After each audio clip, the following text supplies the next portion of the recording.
Time now for sports on 104.7 The Cave. Here's Ned Reynolds. Mike, the intern, Ned Reynolds in the studio. First off, I thought it was spring. The hell? What the hell?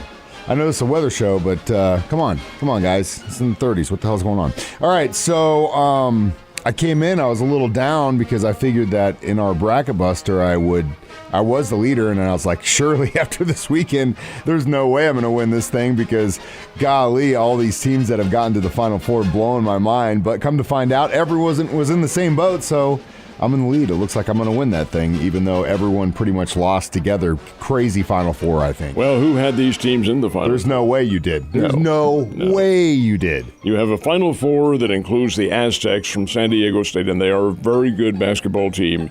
And Florida Atlantic from Conference USA, also a very good basketball team. Not going to deny the fact that these teams aren't good. They are, but are they the big names that everybody expected? Of course not. And that's the anomaly of the NCAA tournament. One loss, one bad performance, and you're out. The other one has Connecticut meeting Miami. Connecticut is probably the favorite to win the Final Four and the national championship. But, hey, anything can happen and probably will. Both San Diego State and Miami to get there came from far behind to win, and the game with San Diego State against Creighton, in which Creighton had a big lead, was decided with 1 second remaining in the game. Kid went up for a shot from in the lane, and he clearly beat his defender. There was no question about that. He got a great pick and was free, and the defender turned around and didn't grab him, but did hit him in the ribs with his hand, and the referee saw it. And even with 1 second to go, when under usual conditions, the referees will swallow their whistle. This one did not. Blew the whistle, was a foul. Kid hit one of two foul shots. That was the win, 57-56 right there. That's a tough way to go. The Coach McDermott of Creighton, quite upset by that. But it really was a foul, and I guess there's a debate both ways. Do you call it or do you not call it? It's 50-50 in regards to that. If I had been a referee, probably not because it happened so quickly. And also the precedent that kind of has been set in this tournament of let's just let them play.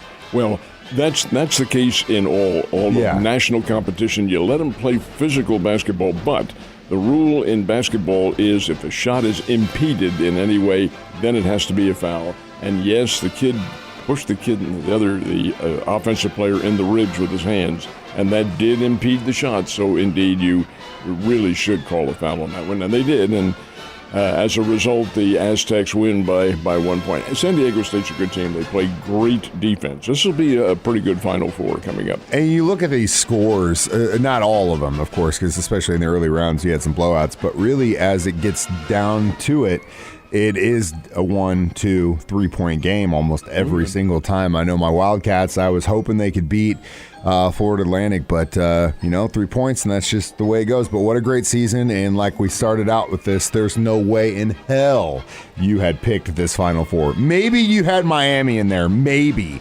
UConn, maybe.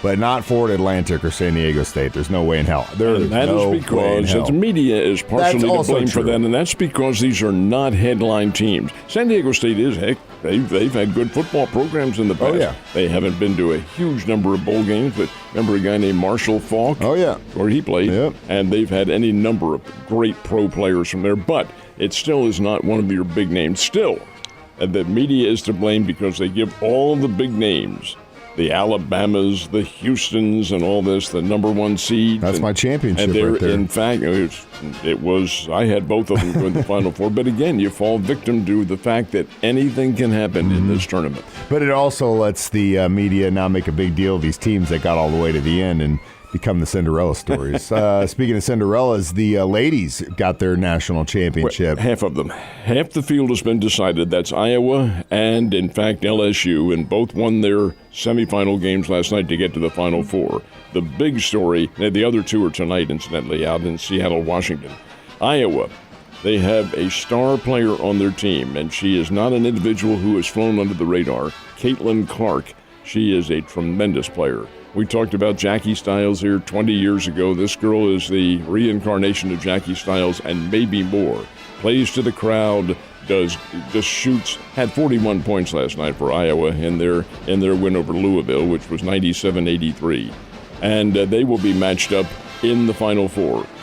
She's a great player. Had 41 points and 12 assists last night against a good Louisville team. Now the LSU ball club had to laugh too, Mike, because LSU's coach is Kim Mulkey for 23 years at Baylor, and now she's over at LSU, which is her home state. She played college basketball at La Tech, Louisiana Tech. She is a hardcore coach. They have this thing where the female reporters are down on the court to interview the coach and maybe a player or so at halftime and so forth. The girl reporter asks Coach Mulkey, well, what are your thoughts on this game? She said, if I were sitting at home watching this game, I'd have turned it off. This is the worst basketball game I've ever seen. Bad shooting, bad foul shooting. I'm embarrassed, and turned around and walked away.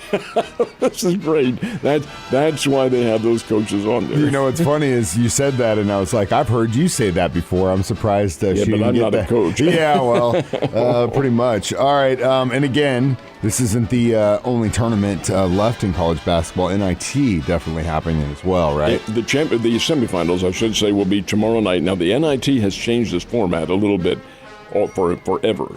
But the NIT is the oldest of all the postseason college basketball tournaments. It's the granddaddy of all of them. It's the very first one ever. And forever and ever and ever, it was held at Madison Square Garden in New York, the finals.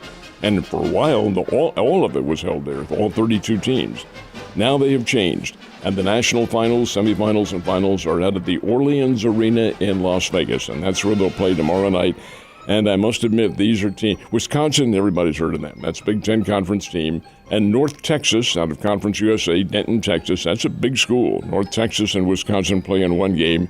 The other is Alabama Birmingham, which is a very good basketball team, also Conference USA, and they are playing Utah Valley.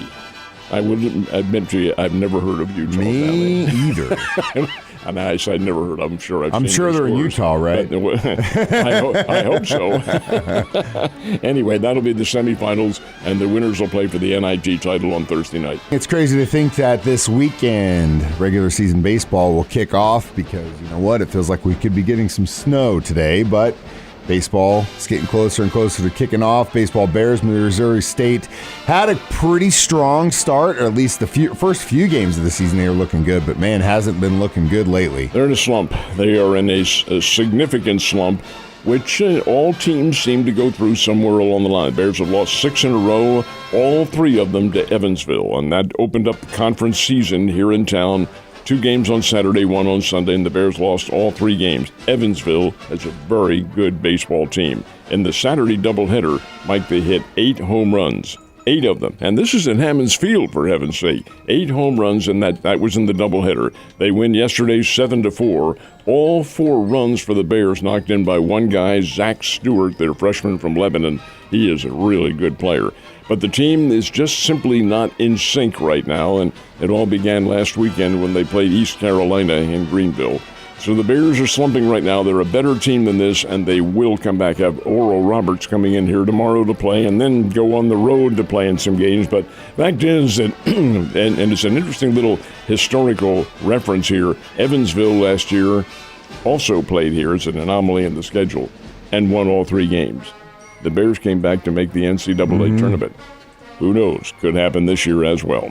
Well, they still got plenty of baseball to play, and we'll see what happens. Hopefully they can right the ship a little bit sooner than later. All right, so again, opening day happening for some teams this weekend, Cardinals and Royals. Both on Thursday. Yep, it's going to be a good time.